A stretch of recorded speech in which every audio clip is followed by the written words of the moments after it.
ಯಾರ ಹತ್ರನೂ ಏನು ಸಹಾಯ ಕೇಳಲ್ವಂತೆ. ಆದ್ರೆ ಇವ್ರನ್ನ ಮಾತಾಡ್ಸಿದ್ರೆ ರಿಯಾಕ್ಟ್ ಮಾಡ್ತಾರೆ. ಜೊತೆಗೆ ನಿಮ್ಮ ಫ್ಯಾಮಿಲಿ ನಂಬರ್ ಏನು ಅಂತ ಕೇಳಿದ್ರೆ ಖಂಡಿತವಾಗ್ಲೂ ನಂಬರ್ ಕೊಡ್ತಾರಂತೆ. ಅದು ಬಿಟ್ರೆ ಬೇರೆ ಏನು ಬರೋದಿಲ್ಲ ಅಂತ ಅವ್ರಿಗೆ.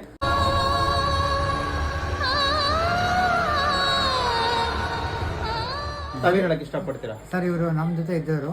ಸೊ ಡೈಲಿ ನಡ್ಕೊಂಡು ಹೋಗೋದು ಅಭ್ಯಾಸ, 10-15 ಕಿಲೋಮೀಟರು ದಿನ ಬರ್ತಾ ಇದ್ರು. ಈ ಸಲ ದಾರಿ ತಪ್ಪಿ ಹೋದಂಗಿದೆ.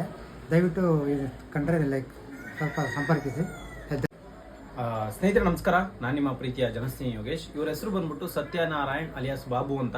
ಸೊ ಮನೆಯಿಂದ ಕಾಣೆಯಾಗಿದ್ದಾರೆ. ಸೊ ಬಹಳ ಹುಡುಕಾಟವನ್ನ ಅವರ ಅಣ್ಣಂದ್ರು ನಡೆಸ್ತಾ ಇದಾರೆ. ಎಲ್ಲಿದ್ದಾರೆ ಹೇಗಿದ್ದಾರೆ ಅಂತ ಗೊತ್ತಿಲ್ಲ. ಮಾನಸಿಕ ಅಸ್ವಸ್ಥರಾಗಿರೋ ಇವರು ಹಾಸ್ಪಿಟಲ್ಗೆ ಹೋಗಿ ಬರ್ತೀನಿ ಅಂತ ಹೋದವ್ರು ಮತ್ತೆ ಮನೆಗೆ ಬಂದಿಲ್ಲ. ದಯಮಾಡಿ ಪ್ರತಿಯೊಬ್ಬರು ಕೂಡ ಈ ವಿಡಿಯೋನ ಅತಿ ಹೆಚ್ಚು ಶೇರ್ ಮಾಡ್ಕೊಡಿ. ಯಾಕಂತ ಹೇಳಿದ್ರೆ ತುಂಬಾ ಕಡೆ ಹುಡುಕಾಟ, ಬಸ್ ಸ್ಟಾಪ್ ಮತ್ತೆ ರೈಲ್ವೆ ಸ್ಟೇಷನ್ ಅಥವಾ ಅನಾಥಾಶ್ರಮಗಳಲ್ಲಿ ಸಾಕಷ್ಟು ಹುಡುಕಾಟವನ್ನ ನಡೆಸ್ತಾ ಇದ್ದಾರೆ.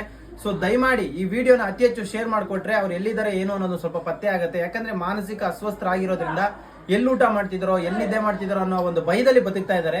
ಸೊ ದಯವಿಟ್ಟು ಪ್ರತಿಯೊಬ್ರು ಕೂಡ ತಪ್ಪದೆ ಈ ವಿಡಿಯೋನ ಶೇರ್ ಮಾಡಿದ್ರೆ ತುಂಬಾ ಹೆಲ್ಪ್ ಆಗುತ್ತೆ, ತುಂಬಾ ಸಹಾಯ ಆಗುತ್ತೆ. ಯಾಕಂದ್ರೆ ಈ ವಯಸ್ಸಲ್ಲಿ ಪಾಪ ರೋಡಲ್ಲಿ ರಸ್ತೆಗಳು ಇಲ್ಲಿಗೂ ಕೂಡ 2 ಸತಿ ಬಂದೋಗಿದ್ದಾರೆ. ಸೊ ನಾನು ಸಿಕ್ಕಿಲ್ಲ ಅಷ್ಟೇನೆ. ಸೊ ಇವತ್ತು ಬಂದಿರೋದ್ರಿಂದ ನಾನೊಂದು ಈ ವಿಡಿಯೋ ಮಾಡ್ತಾ ಇದ್ದೀನಿ. ದಯವಿಟ್ಟು ಪ್ರತಿಯೊಬ್ರು ಕೂಡ ಈ ವಿಡಿಯೋ ಶೇರ್ ಮಾಡಿ. ಇವ್ರ ಬಗ್ಗೆ ಏನಾದ್ರೂ ಮಾಹಿತಿ ಸಿಕ್ಕರೆ ದಯವಿಟ್ಟು ವಾಟ್ಸ್ಆಪ್ಗೆ ನಮಗೆ ಕಳಿಸ್ಕೊಡಿ ಅಂತ ಹೇಳಕ್ ಇಷ್ಟಪಡ್ತೀನಿ.